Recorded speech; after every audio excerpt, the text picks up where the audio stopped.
Daniel, your very dear family friend, psychotherapist, and meditation teacher. You good? Yeah, I'm great. Great.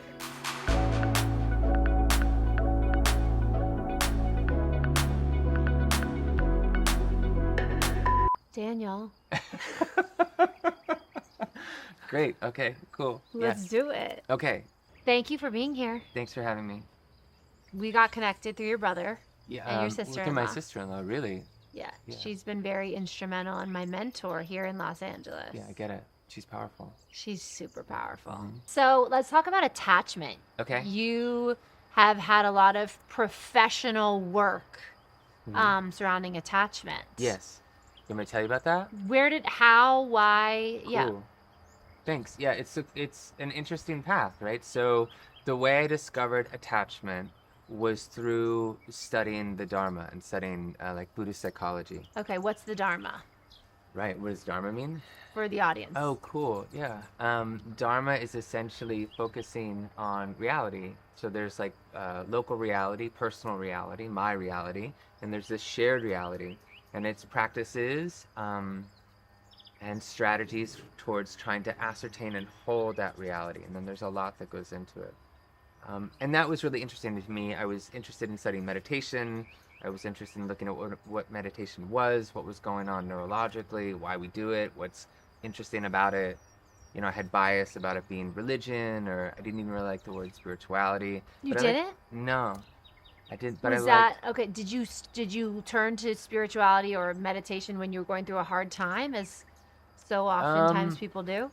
You know, the first time I heard about, if we're talking about meditation and Buddhism as an idea, I heard about it in college and I thought it was interesting. I didn't really get down with the idea that existence is suffering, right? That didn't really resonate with me. It felt like a little Judeo-Christian, life is suffering, but the next realm, the next world will be better. I didn't really like that.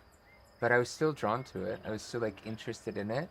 And then the practice of meditation in like a secular way was supposed to reduce stress and, you know, help you kind of cope. And then by sort of exploring that, I went deeper and deeper. And I don't know, there was something that really spoke to me about it. There was obviously a quiet and a calm and a peace and a clarity that came with sitting that I didn't receive in any other part of my life. And I think the more I returned to it on a daily basis, there was a curiosity about the story that I was constructing. Because as you know, when you sit, like you are faced with your story, with your judgments and your evaluations. And all of that was really interesting to me. I'd always had an interest in psychology, and then through studying more about Buddhism, I learned more about attachment and the idea of attachment kind of being like a Western way of looking at things that are happening in the Dharma. So when I speak of this, I mean like if you look at the Eightfold Path of Siddhartha, Buddha, like the people when you say Buddha, the person people think of, Sakyamuni Buddha.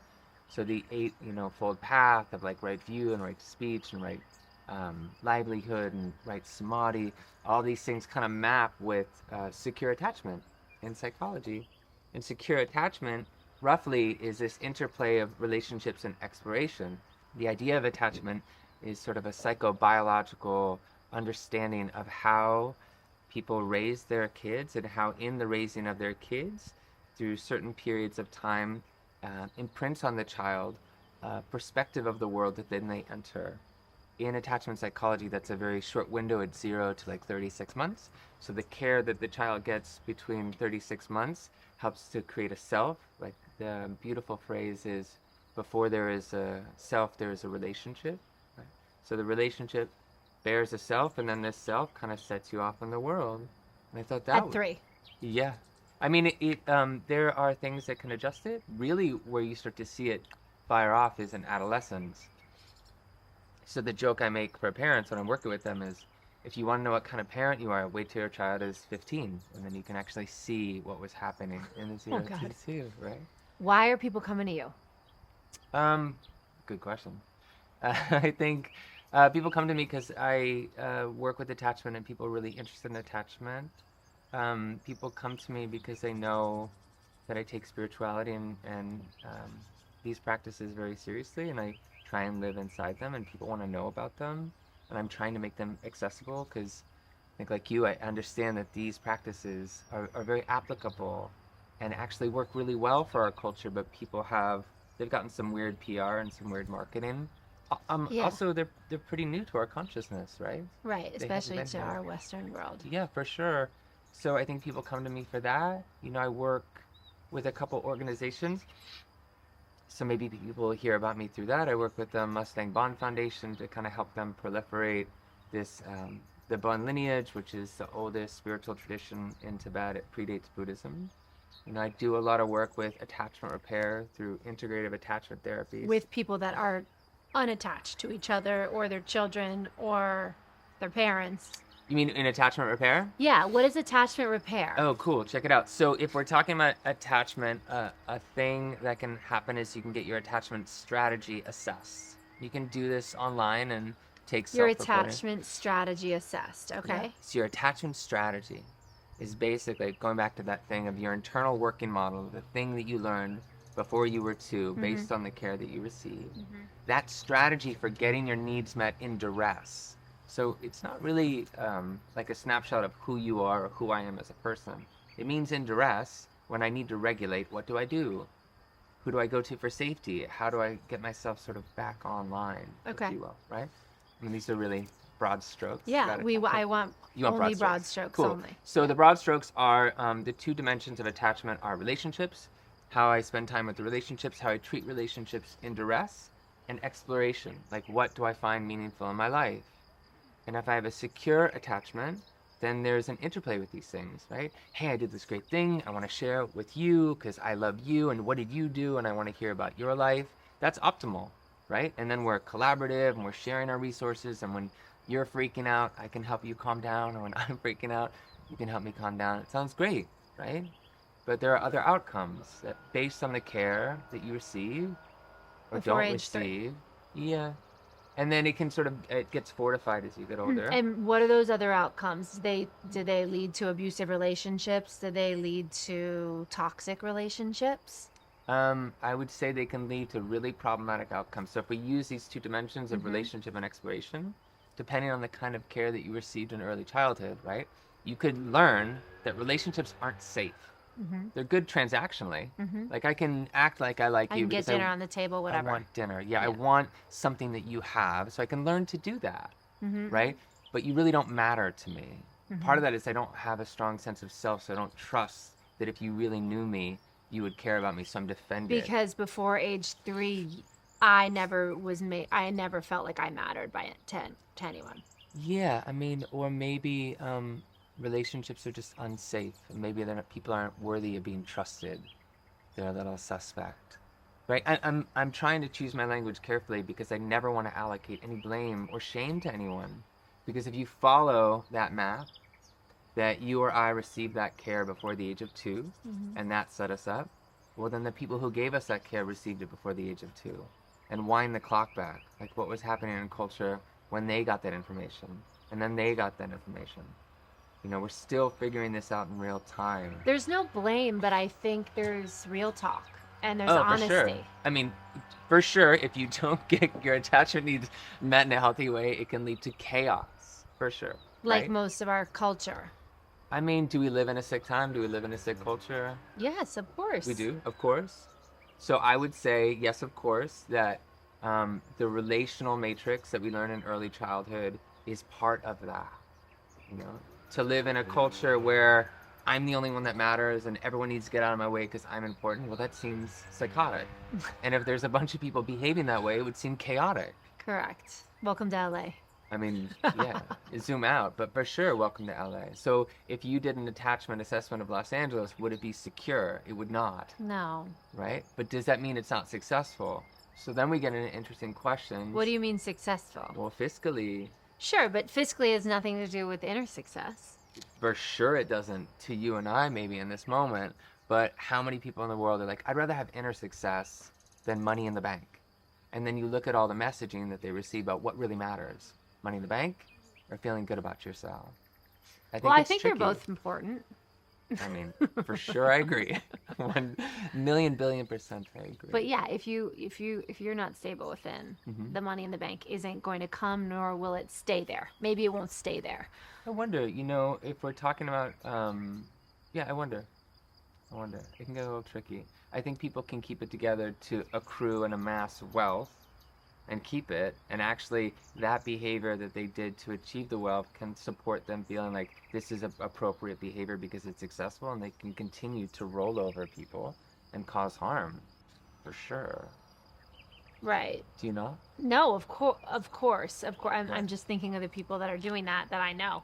Right, 100%. So dig this. So I got interested in Buddhism, and then I got interested in attachment, and I was really enjoying studying those things. And at the time, I was writing songs, and I was really interested in art and that experience, right? Which doesn't feel different to me than spiritual places and sacred places, sort of summoning, right, and connecting with the Yeah. universe. And at a certain point, I met a friend who was a psychotherapist, and she said, "Hey, can you come talk to these people in this rehab about meditation?" And I was like, I don't know, wait, can I? I'm like, am I allowed? And I felt Right. this immediate imposter syndrome. Like, why would I be able to do that? And she said, it's fine, just come, just talk to them, just meditate with them. And because practice was so important to me, I took that really seriously. It's like, oh, this is something that's really valuable to me. Someone's asking me to share it. I should share it. So in sharing it, in going to this treatment center and sitting with people and meditating, you know, instantly my life changed. Like, I was asking about this experience of revealing yourself and knowing this is who you are. Did it happen in an instant? Because for me, that moment was instantaneous. Like, as soon as I sat with people in silence and meditation, I was like, actually, I don't want to do anything but this. Right. I want to find spaces to cultivate people breathing and being together and explore this for the rest of my life. So why were you so interested in attachment? Did you have attachment issues growing up? Oh, for sure. Okay, cool. That's what I think we want to hear. That's what I want to hear about. Yeah, because people want to relate to the fact Sure. that they have also had a hard childhood or Mhm. whatever it is, so that they can find attachment too. Sure, cool. That's super fair. Thank you. Yeah, I mean, my childhood was, I'm a child of the 80s. It was like the most 80s childhood you could ever imagine. I don't want to put my siblings or parents' business too far in the streets, but like, it was wild. And it didn't make sense. And when you're a child of it, it was very confusing, right? And what is this? What is happening? Why is there so much abuse and chaos? And, why is there violence and there's drugs? And it's just like, what is even going on? And you feel a lot of shame and confusion. And then you're a teenager, and that's how you try and make sense of the world, right? You're in so much pain. By mimicking your parents. Yeah, and even maybe if like defending against mimicking them directly and finding new ways to do it, right? Like, what I mean, like my father was an alcoholic and he had other things going on. I found out later, but I'm like, well, I'm definitely not going to drink, and got more into drugs, you know? Okay. And then drinking, as you know, it finds you regardless. It finds you. It finds you. So, I would tumble through that. There was so much pain and confusion. In my own childhood, there was like a lot of trauma. That was really wild and painful. And I think these things sort of live in the ambience of your consciousness until you're ready to accept them, right? Like, oh, this actually did happen to me as a child. I really did experience sexual abuse as a child. I Me really too. did experience like physical abuse. Oh my God, what does this mean? And at that point, you're sort of spackling yourself with drugs and alcohol to defend yourself from As the pain. medicine. Yeah, totally. And maybe also to be to touch into soothing, Yeah, going back to attachment. totally. Temporary soothing. I think people who struggle with attachment didn't receive soothing, or they didn't receive attunement. So when they take drugs and they take alcohol, it's really soothing, and they can rely on it, and it gives them that warmth. So in some ways, these are like biological needs. Right. They want to find a way to feel okay in the world. Because that was part of my story. At a certain point, it didn't work anymore. The drugs or the alcohol Mhm. or Yeah, and it didn't work in like, I was past the age of so many people died. I lost so many people. There's so many people. you were already in Hollywood as an actor then? No, I was still like, I was bopping around New York, and I was making music in New York, and And your friends were dying in your early yeah, 20s? Yeah. So many like beautiful young people didn't make it. you know? Because that's how hard you guys were living. Yeah, we were living pretty hard. And some people took it further. Mm-hmm. And then, as often happens, Mm-hmm. when people were getting out of that, like suicides happened. Okay. So, mental illness, right? So dealing with mental illness and trying to treat your mental health, drugs and alcohol, Mm-hmm. and then dying. You Yep. know? For me, the kind of road ended. Well, I can tell you this. I was really like a student of poetry, and I really loved poems. Yeah. And I had this band, and I was really interested in this one poet named Franz Wright. He was like my hero. I would like send him emails, right? And he goes, "Oh, I see that you named this thing after my poems. Like, that's great." And this was like, to receive an email from this guy was like the biggest thing in the world, right? I was like, "Oh my God, this is Franz Wright. You should read his poems. I'm going to. You really should. You really should." And so I say, "Hey, I'm gonna be in New York. Can I come see you?" And he tries to dodge it. I'm like, "Well, I'm gonna come." He's living in Boston. I'm like, I'm gonna come. I'm so excited to have this like wild night with this poet, right? I'm like really fantasizing about this. At that point, I wasn't really living that healthy, right? So, I kind of turned up on a Tuesday, and I'm on the train to go see him Wednesday, right? And I'm a mess, and I'm hungover, and I'm like feeling terrible. But I'm like, oh, cool, I'm gonna see this poet. We're gonna have a great time. And he meets me at the train. He goes, "Hey, do you want to go to an AA meeting?" I was like, "Dog, are you kidding? It's like the last thing I want to do." So I don't know if you've ever been in any 12-step rooms. For 6 years. Right, and I don't know if you've ever been in one when you're loaded, but it's a terrible No. feeling, right? In Boston. So I'm with him, and he really took pity on me, and he was very generous. And Did he just kind of know you needed it? He told me later he had no idea. He said he was just trying to hang on to his own sobriety. Good for him. Totally, which he didn't end up keeping. He's passed away. He's really a brilliant, beautiful man. Oh, I'm sorry to hear that. Yeah, it happens. So he took pity on me, and we walked around Walden Pond, and it was frozen. It was so cool, and I was like so psyched. But you were totally... Yeah, I was struggling, and I went home. I'm like, that's it. I'm gonna clean up my act. And then things went off the rails. I really couldn't, and it was really scary. Oh, wow. And I was like falling out of windows, and Wow. it wasn't great. It wasn't good stuff. And then So you needed more support to get sober. I don't know what I needed. My sister called me, and she was just like, "You basically have a disease, and if you don't treat it, you're gonna die." And I think at that point I was like, I don't know if that's the worst thing that could happen to me. Right? A lot of suffering. And then one day it just happened. I opened up the fridge to grab something, and something that I wanted to be there was not there. And I felt the kind of sadness you would feel if someone you loved had died. And it really, like, a light went on for me. I'm like, oh, dude, you're not gonna die. You're gonna live this way. This will be your life. It'll be this mediocre, struggling and sinking and drowning and finding shore. Panic. Yeah. This life of panic. It's life of panic. Because the milk isn't there. Yeah, it wasn't milk. And then I got myself to a meeting, and it was great. And then for years and years and years... Are you still in AA? I don't go to meetings anymore, but I think it's wonderful. I think it's a great program, it's too. Unbelievable. And I'm a big advocate of it.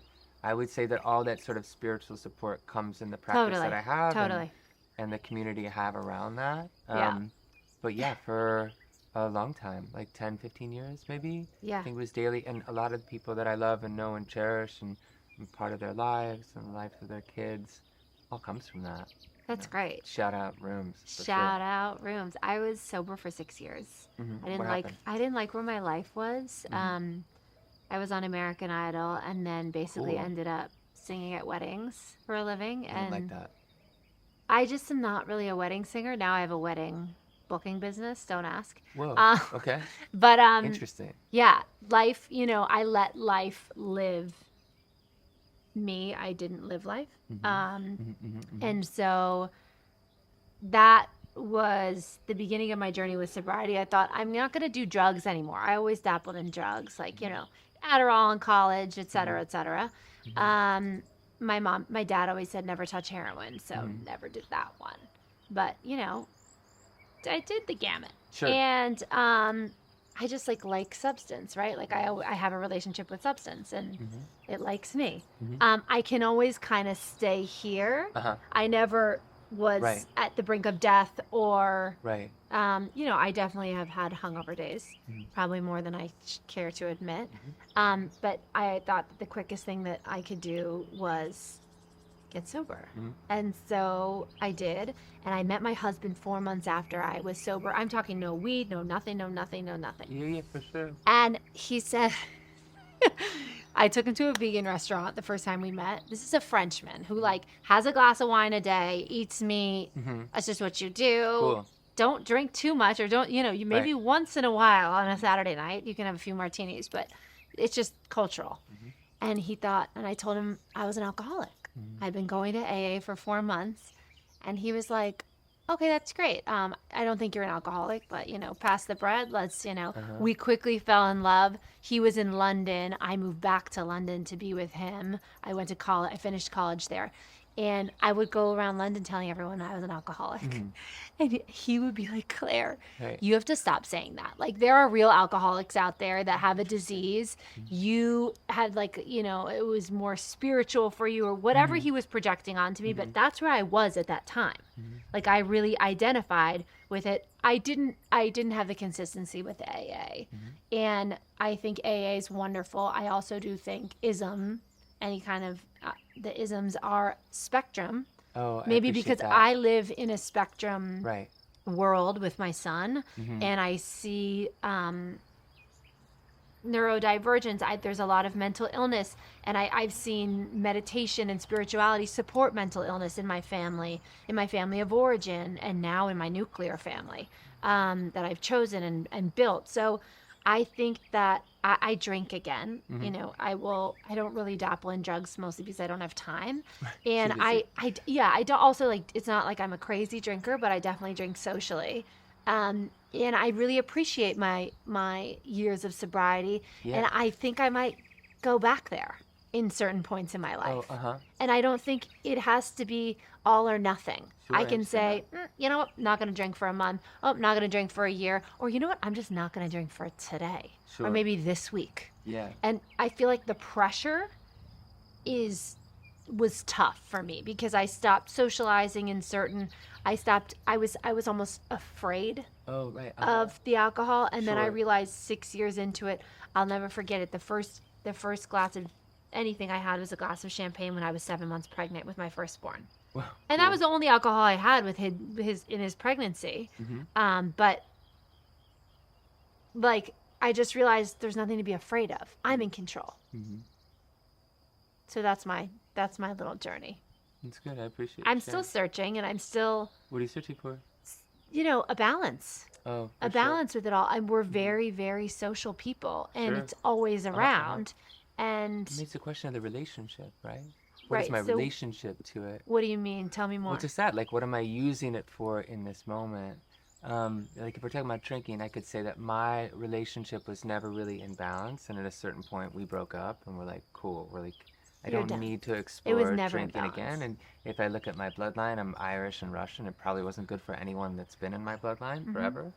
And I think at a certain point, drinking is just kind of like a bad look for me. You know, like, I'm happy I haven't had a drink since I was like 27 years old. That's great. You look great. Thanks. I think, but how people have a relationship with anything, there's certain cultures where, like, you have a different relationship with having a glass of wine or having a cigarette, or how we look at these things, and what are we doing when we reach for them? What are we seeking? What do we want from it? What are we looking for? I think these are interesting questions. Yeah, they're super interesting. My husband always says his religion is at the table. So it's 3 meals a day, no snacking. There's a real discipline around his eating, and we do breakfast every morning with the kids. We sit down. When on the weekends we do lunch. Yeah. We do dinner. It's good. We're not, sure, there's a rice cake in the car sometimes for the kids, but because I bring the rice cake in the house. Most of the time he thinks I'm insane bringing pretzels. I really love that you eat with your kids. You're asking what people come to me for, in working with adolescents and working with their families. Like, a big thing that I advocate is, like, eat with your children, spend time with your children, prioritize being with your children, be curious about your children moment to moment to moment.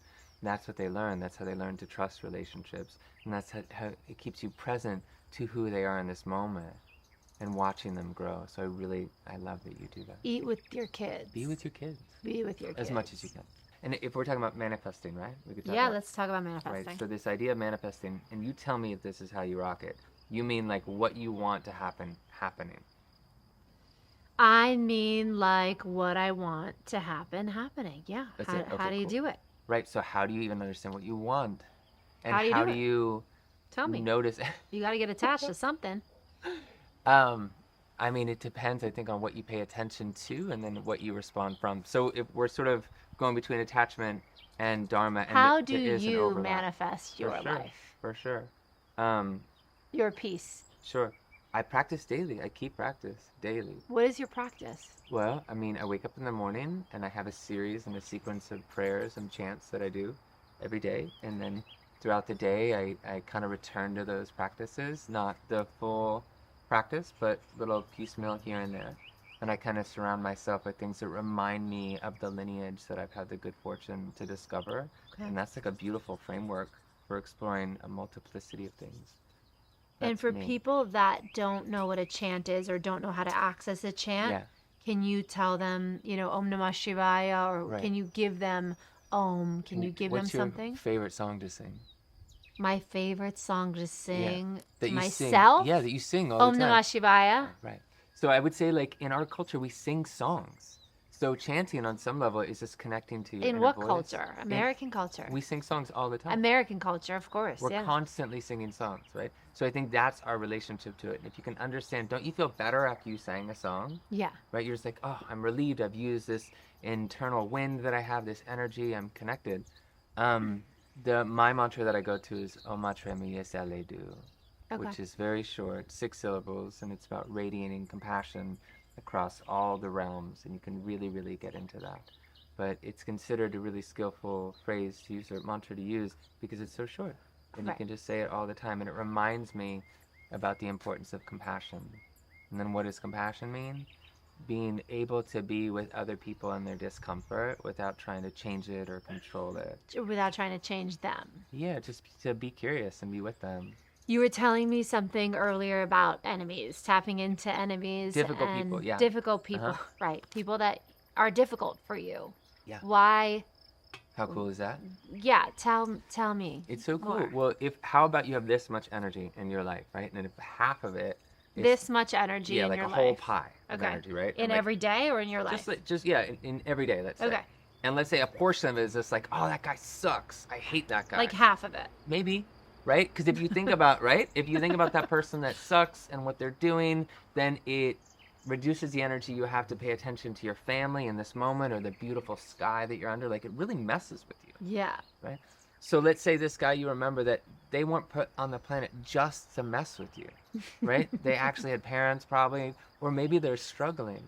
And maybe if I understand when I'm being lame, it's because I'm actually suffering, right? If I'm being mean to you in any way, if I'm being difficult, I'm probably suffering. How do I know this to be true? Well, I know that when I'm in a good space and I'm feeling good, I tend to be more generous and open. With your emotions. Yeah, I'm less rigid, right? So if that rigidity is usually an indicator of something being out of balance for me, Okay. right? So back to this fist, Yep. right? This fist of this difficult person. A practice that you can do, right? It's like a traditional kind of Mahayana, and there's some Tantra aspect to it. So Tantra meaning visualization and chant. You can imagine this difficult person in front of you. You can sit in meditation and imagine this person like, oh man, that person really sucks. And then practice sending them words of affirmation. May you be free from suffering. May you be peaceful. May your life be a celebration. May you see things as they are. Neutrally, not like I love you. I can. want your life to be great. I mean, you can. I hope you're okay. Well, the sequence in the practice, I think, is so powerful, right? Can we walk through it? Yeah, let's go. All right, cool. So you'd sit and you would find your posture and you would find your breath and you would set your intention. And that's interesting technology in and of itself, right? So cool, let's get down. So you're in your body and you're recognizing like, oh, I have a body. Oh, that's so cool. And by doing that, you're already relaxing some tension and you're settling. And that's quite interesting. And then you find your breath, and as you find your breath, you notice, I'm breathing in this moment. And that's quite interesting. And maybe as you notice that you're breathing, you can feel all the noise in your mind. And isn't it curious that there's so much noise in your mind as you try and just focus on your breath? So you settled your body and you found your breath, and then you set your intention, which in some ways is like manifesting. And a really skillful intention to set all the time is, may I wake up to my life, and may my waking up encourage other people to wake up, because that would just be great for everyone if we could wake up. So there's that 3-step sequence of like the body, the breath, and the intention. And then you imagine a difficult person. So I'm going to imagine one and you're going to imagine one too. So we're going to think of a difficult person. And maybe I see this difficult person. I got a good one. This person's quite difficult for me. I got right? a good one too. You do? Okay, so you see this difficult person in front of you.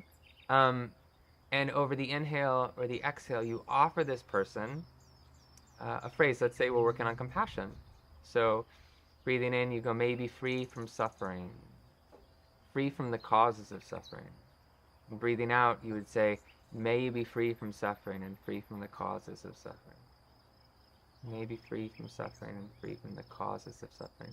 And the phrase is pretty skillful, right? Because it's, hey, difficult person, may you be free from suffering, but also free from the causes. Like, if you're creating suffering in your own life, that's on you.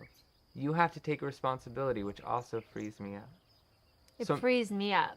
Frees you up. And it also makes them, like, for me, it's like they melt into love or something, right. Only because... By the way, we did it for like 13 seconds. I know, but I detach from the angst that I let them cause me in my life. Yeah, exactly. You have more space. Because it's my own angst also. 100%. I'm not trying to, like, fill the room, the 90%. Instead, I can just be on the 50% and they can arrive wherever they are. And then they kind of like energetically melt because they are the 36-month-old too. They are the baby. 100%. They're a person just trying to figure it out. So enlightening. Is it? Yes. It's interesting to consider. Thank you for being here. Yeah, it's nice to talk to you. Do you have anything else you're manifesting for the future while we wrap it up? That's so cool. Thanks. Yeah, I'm really trying to find ways to share these practices with people and to move forward the field of attachment repair, because I think it's so powerful, and I've seen so many radical changes happen for couples and kids and families. I need some attachment repair for sure. I'm happy to geek out. Like, we didn't geek out hard on it, but well, we can geek. We're gonna have more episodes and we can geek. Thanks for having me. Thanks for being I wish you the best with this. I think it's going to be cool. Cheers.